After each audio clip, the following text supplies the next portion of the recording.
Hi everyone and welcome to Upna College, and today we are going to discuss some honest advice that is targeted towards aspiring software engineers, especially if we want to build a good career in tech.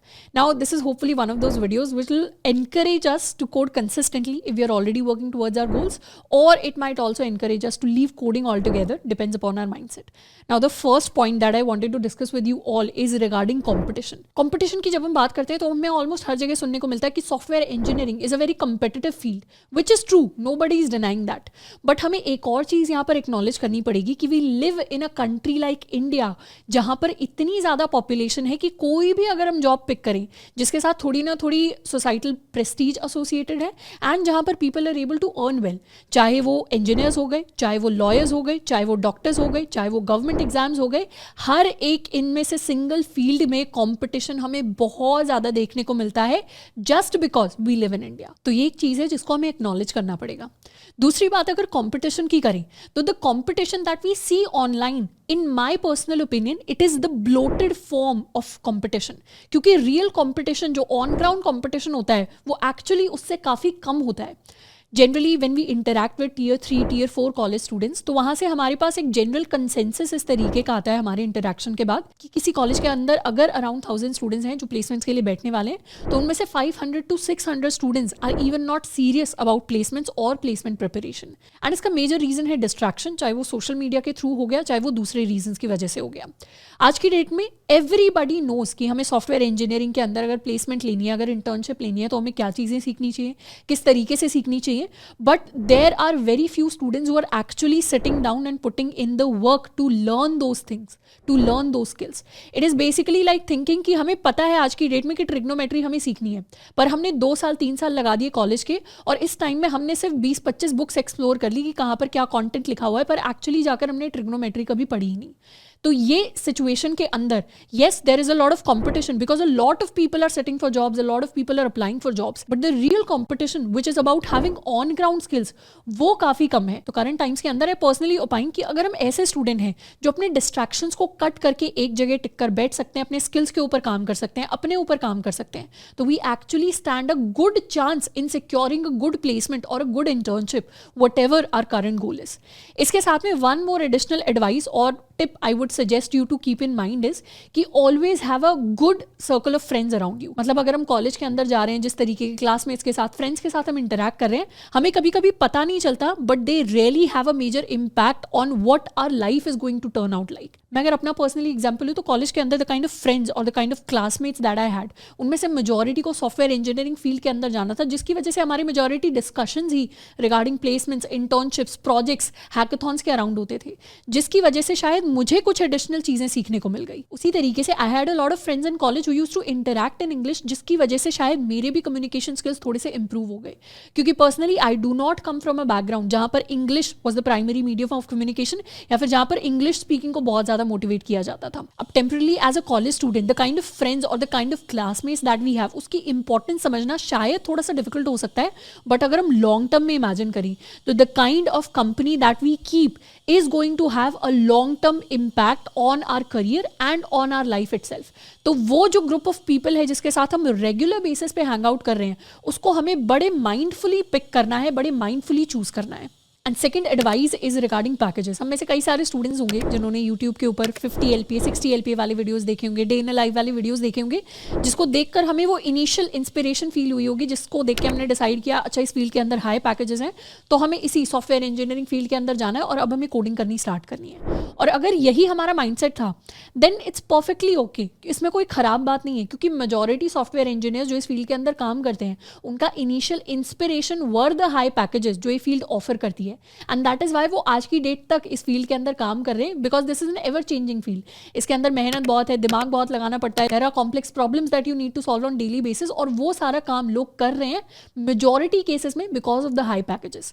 लेकिन यहाँ पर package से related जो चीज हमें हमेशा याद रखनी है वो है ऑन ग्राउंड रियलिटी. इंडिया के अंदर अगर हर साल 15 लाख इंजीनियर्स ग्रेजुएट होते हैं तो उनमें से करीबन 2.5 लाख के अराउंड की जॉब लग रही होती है, एंड जो एवरेज फ्रेशर्स के लिए पैकेज जाता है इंडिया में that is still around 5.5 LPA to 6 LPA. LPA। तो वो जो एवरेज पैकेज है जिसके अराउंड का नंबर हम में से मेजॉरिटी स्टूडेंट्स को मिल रहा होगा, उसकी एक हमारे अंदर अंडरस्टैंडिंग होनी चाहिए। दूसरा, we don't need to associate our self worth with our package. अगर किसी को हाई पैकेज मिला है तो उसका मतलब ये बिल्कुल नहीं है that they become better as a human being. तो अपनी जो सेल्फ वर्थ है, पर्सनल जो सेल्फ रिस्पेक्ट है, उसको अपने पैकेज के साथ बिल्कुल भी एसोसिएट करने की जरूरत नहीं है। एंड सेकंड एडवाइस, अब ये वाली एडवाइस थोड़ी सी फिल्मी लगेगी और ये 3 इडियट्स वाली मूवी हमें ऑलरेडी दे चुकी है कि सक्सेस के पीछे नहीं भागना है लाइफ के अंदर। लाइफ के अंदर एक्सीलेंस के पीछे भागना है, सक्सेस झक मार के पीछे आ जाएगी। ये सुनने में बहुत फिल्मी लगता है बट सॉफ्टवेयर इंजीनियरिंग फील्ड के अंदर it actually applies. You don't need to run after packages. आप अपने स्किल्स पर काम करो। अगर कॉलेज के 4 साल आपने बहुत अच्छे तरीके से किसी एक नीश पकड़ लो और उस स्किल के ऊपर अगर आपने बहुत अच्छे से काम किया and you know that you really good at that skill compare to your peers, तो डेफिनेटली पैकेजेस, चाहे वो हाई पैकेजेस हो गए, वो आने ही आने वाले हैं।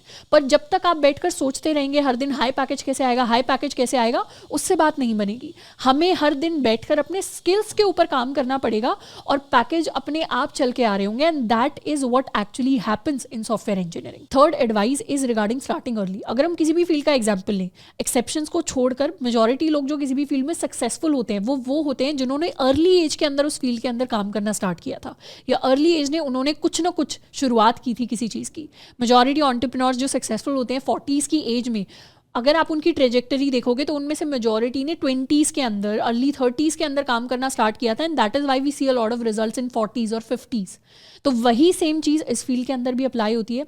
अगर आपका गोल अपने दिमाग में ऑलरेडी क्लियर है कि मुझे इसी फील्ड के अंदर जाना है, अगर आपके दिमाग में क्लियर है, तो उसके बाद जिस भी डायरेक्शन को आप पिक कर रहे हैं, अपना जो भी आप नीश बनाना चाह रहे हैं, चाहे एज अ फ्रेशर आप ऑन कैंपस की तैयारी कर रहे हैं, ऑफ कैंपस की तैयारी कर रहे हैं, ऑफ कैंपस में भी कौन सी नीश के अंदर तैयारी कर रहे हैं, तो उस चीज़ के ऊपर बस लग जाना है और टाइम वेस्ट नहीं करना है। For example, if you are somebody who has decided कि मुझे तो ऑन कैंपस प्लेसमेंट्स के अंदर बैठना है, तो उस केस में अपने जीपीए पे काम करना हमें स्टार्ट कर देना है, डीए से पढ़ना हमें स्टार्ट कर देना है, क्योंकि मेजॉरिटी कंपनी जो ऑन कैंपस आती हैं वो डीए से देखती हैं। रेज्यूमे पे काम करना स्टार्ट कर देना है। अच्छे प्रोजेक्ट्स में भी हम नीश पकड़ सकते हैं कि हमें वेब डेवलपमेंट के अंदर बनाने हैं, या हमें ऐप डेवलपमेंट के अंदर बनाने हैं, या हमें किसी और टेक्नोलॉजी पर बनाने हैं। जिस भी टेक्नोलॉजी में आपका इंटरेस्ट है, उस टेक्नोलॉजी पर बेस्ड आप 3 से 4 अच्छे प्रोजेक्ट्स बनाओ जिनको आपने हैंड्स ऑन बनाया है, जिनसे आपको कुछ सीखने को मिला है, उसको रेज्यूमे के अंदर ऐड करो। And you should know that you should have a wow factor in your entire profile. It's like having a yellow cap which helps you stand out in the middle of the crowd. And वो चीज़ बहुत important है। अब वो जो आपकी yellow cap है वो कुछ भी हो सकती है, वो हैकेथॉन्स हो सकते हैं, वो हमारा ओपन सोर्स एक्सपीरियंस हो सकता है, वो हमारी कंपेटिटिव प्रोग्रामिंग एक्सपीरियंस हो सकता है, वो हमारे इंटेंसिव इंटर्नशिप एक्सपीरियंस हो सकते हैं। लेकिन द पॉइंट इज कि हमें हाथ पैर मारने पड़ेंगे उस एक्सपीरियंस को अपने रेज्यूमे के ऊपर, उस एक्सपीरियंस को अपनी प्रोफाइल के ऊपर लाने के लिए। तो अगर हमने डिसाइड कर लिया ये हमारी ऑन कैंपस डायरेक्शन है तो हमें ये चीज़ें करनी है। अगर हमने डिसाइड कर लिया ऑफ कैंपस मेरी डायरेक्शन है और उसमें लेट्स सपोज मुझे वेब डेवलपमेंट के अंदर जाना है, तो फिर आपके पीयर्स में, अगर फ्रेशर रोल के लिए इफ यू आर टारगेटिंग, तो आपके पीयर्स को जितना वेब डेवलपमेंट आता है ऑफ कैंपस में स्टैंड आउट कराने के लिए आपको उससे बेटर करना ही करना पड़ेगा। उस केस में भी हमें प्रोजेक्ट्स तो बनाने ही पड़ेंगे, पर कुछ एडिशनल स्किल्स हैं जिन्हें जाके हमें एक्सप्लोर करना पड़ेगा। चाहे वो डेवऑप्स रिलेटेड हो गई, चाहे वो डिप्लॉयमेंट रिलेटेड हो गई, चाहे वो हमारी कंटेनराइजेशन रिलेटेड हो गई, पर हमें एक लेवल आगे जाकर चीज़ों को सीखना पड़ेगा to be able to stand out in on campus और ऑफ कैंपस।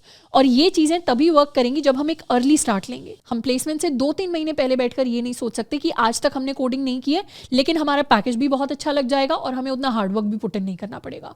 क्योंकि अगर हम वो हार्डवर्क पुट इन नहीं करेंगे then there are going to be people, there are going to be peers of yours who are ready to put that hard work. अब next advice is for students जिन्होंने already 2-3 महीने का heavy effort लगा दिया है coding के ऊपर, but they still feel like that they hate coding.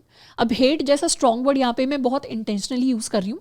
अब अगर हम 2-3 महीने, 4 महीने, 5 महीने लगातार प्रोग्रामिंग कर रहे हैं तो we'll become bored at some point.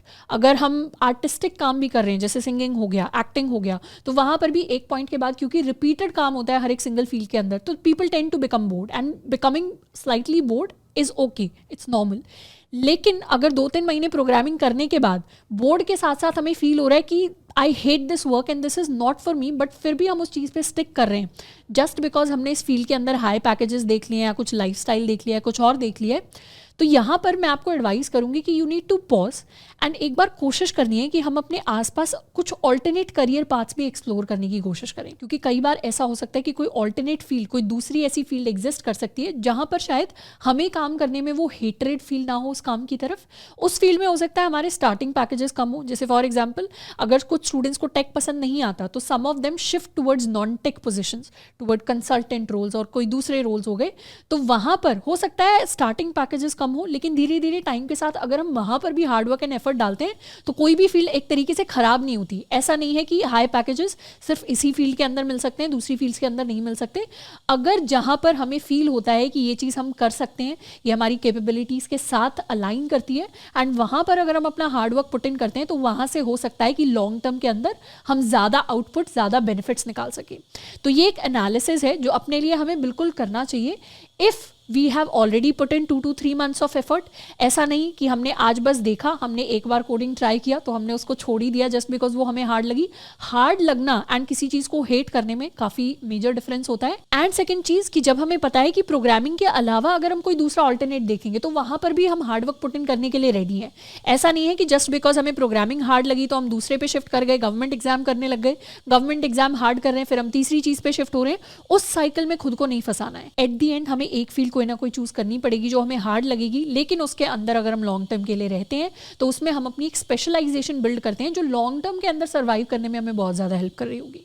Now fifth advice is related to timely analysis of ourselves. अगर हमें एनालाइज करना है कभी बैठकर कि हमारी ठीक तैयारी चल रही है नहीं चल रही है, तो उसमें एक सवाल हम खुद ही सेल्फ एनालिसिस कर सकते हैं और उसके लिए हमें कुछ सवाल पूछने हैं बेसिक खुद से कि लास्ट टाइम कब था जब हम बैठ के लगातार हमने 4 से 5 घंटे कोड किया था। वो कोड डीए से भी हो सकता है, वो कोड हमारा कोई मेजर प्रोजेक्ट भी हो सकता है जिस पर हम काम कर रहे हैं, वो कोड कोई चीज़ नई चीज़ टेक के अंदर सीखना भी हो सकता है। पर when was the last time जब हम 4 से 5 घंटे लगातार बैठे थे किसी चीज़ के ऊपर, कुछ नया सीख रहे थे टेक के अंदर। When was the last time जब हमने 1 हफ्ता कंसिस्टेंटली या रेगुलरली प्रोग्रामिंग को दिया था, जब हम हर दिन जाकर कुछ ना कुछ कंट्रीब्यूट कर रहे थे, कोड कर रहे थे, प्रोग्राम कर रहे थे, प्रोजेक्ट के ऊपर काम कर रहे थे। When was the last 1 month जब हम रेगुलरली कुछ ना कुछ अपना टेक के अंदर सीखने के ऊपर हमने इन्वेस्ट किया था। जब ये सेल्फ एनालिसिस हम करते हैं तो इससे हमें अपने बारे में कि हम कितना हार्डवर्क सीरियसली पुट इन कर रहे हैं इस फील्ड के अंदर, उसकी रियलिटी हमें पता चलती है। क्योंकि कई बार हमें ऐसा लग रहा होता है, क्योंकि हम बहुत सारा एक तो सोशल मीडिया पे बैठे रहते हैं, वहाँ पे हमें कंटेंट वो दिखाई देता है जो हमारे एस्पिरेशंस हैं, पर सोशल मीडिया पे कंटेंट देखना is very different from actually बैठ के कोड करना। तो when was the last time जब हम एक्चुअली बैठ के कई घंटों तक हमने कोड किया था, उस चीज़ को हमने लगातार वीक में किया था, उस चीज़ को लगातार हमने मंथ में किया था। और अगर हमें पता चल रहा है कि ऐसा लास्ट टाइम हमें याद ही नहीं आ रहा, तो उसका मतलब है हम धीरे धीरे उस कैटेगरी के अंदर आ रहे हैं जिसको लग रहा है कंपटीशन बहुत है, but they are not part of the real competition. और यहाँ पे हमें खुद को चेंज करने की ज़रूरत है। If we want to be part of that real competition, if we want to be part of that specific number of students जो एक्चुअली हार्डवर्क पुट इन कर रहे हैं रोज, तो उसके लिए आपको social media distractions once again cut off करके बैठना पड़ेगा अपनी चीज़ों के ऊपर।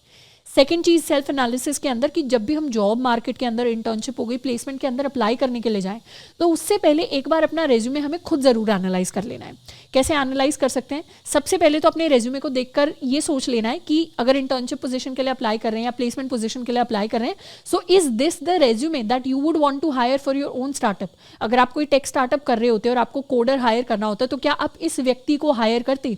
तो वहाँ से भी आपको एक डिफरेंट पर्सपेक्टिव मिलता है कि इस रेज्यूमे के अंदर और क्या इंप्रूव होना चाहिए हमारे रेज्यूमे के अंदर कि इसको हम ही हायर करना पसंद करें।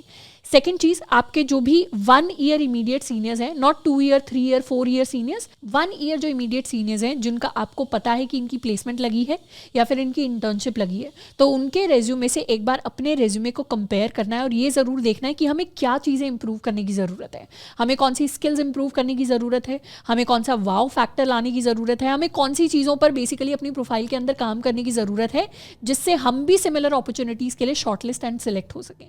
तो वो जो सेल्फ एनालिसिस है, इंस्टेड ऑफ रिलाइंग की ठीक है कोई और बता देगा, कि हम किसी कंफ्यूजन में रह रहे हैं, हम बार बार कंपनीज के अंदर अप्लाई कर रहे हैं, we are not able to get shortlisted, we are not getting invites for interviews, तो वो जो एनालिसिस है वो कोई और करे हमारे लिए आकर, उससे पहले अच्छा है कि हम खुद ही बैठ के अपना एनालिसिस कर लें और खुद ही हम देख लें कि 0 से 100 अगर स्किल लेवल एग्जिस्ट करता है तो अभी हम कहाँ पर हैं, कहाँ पर हम जाना चाहते हैं, और वो जो गैप है उसको ब्रिज करने के लिए कौन कौन से स्किल्स हैं, कौन कौन सी चीज़ें हैं जिसके ऊपर ऊपर हमें काम करना पड़ेगा। तो self analysis is really really important, जो हमें टाइम टू टाइम करना पड़ेगा। ये सेल्फ एनालिसिस आपको कॉलेज के अंदर भी करना पड़ेगा, प्लेसमेंट के टाइम पे भी करना पड़ेगा, कंपनी के अंदर जाके भी करना पड़ेगा। आपको देखना पड़ेगा कि कंपनी के अंदर किस तरीके की ग्रोथ हमें मिल रही है, किस तरीके की अपॉर्चुनिटीज हमें मिल रही है, कौन सी स्किल्स हम सीख पा रहे हैं। तो ये जो एनालिसिस है ये लाइफ लॉन्ग चलते रहना चाहिए, क्योंकि इवेंचुअली हम खुद ही अपने करियर पर टाइम लगा के नहीं सोचेंगे तो वो ग्रोथ हमें नहीं मिलने वाली जिसकी एस्पिरेशंस हमने अपने दिमाग में बना ली है। So if we want our reality to meet our expectations, तो उसके लिए वो जो सेल्फ एनालिसिस है वो बहुत इंपॉर्टेंट है, जो हर एक स्टूडेंट को करना चाहिए। तो आई होप कि ये जितनी भी चीज़ें हमने डिस्कस की they will help you in your professional journey. इसके साथ में आई ऑल्सो अंडरस्टैंड कि tech can be a confusing field sometimes. इतनी सारी चीज़ें करने के लिए हमारे पास लिमिटेड टाइम होता है, हमें बहुत सारी चीज़ें एक्सप्लोर भी करनी होती है, कॉलेज लाइफ एंजॉय भी करनी होती है, बहुत सारी चीज़ें हैं। पर थोड़ी सी अगर हम स्ट्रक्चरिंग कर देंगे तो हम काफ़ी हद तक चीज़ों को बैलेंस करते हुए चल सकते हैं। There is exactly no true balance कि हम इंजॉय भी कर लेंगे और हमारी अच्छी प्लेसमेंट भी लग जाएगी, पर थोड़ा बहुत बैलेंस जो है वो बिल्कुल लाया जा सकता है। पर उसके लिए हमें एक तो अर्ली स्टार्ट करना पड़ेगा, साथ के साथ हमें अपनी चीज़ों को स्ट्रक्चर करते हुए चलना पड़ेगा। चीज़ों को स्ट्रक्चर करने का मतलब है कि we do one thing at a time.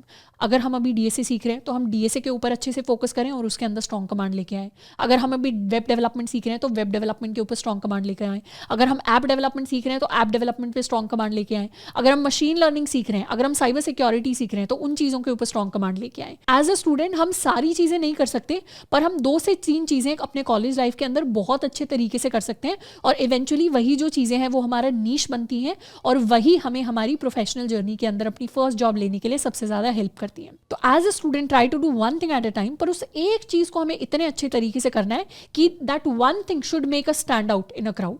तो उस चीज के ऊपर हमेशा ध्यान देना है। I hope today's session was beneficial for you.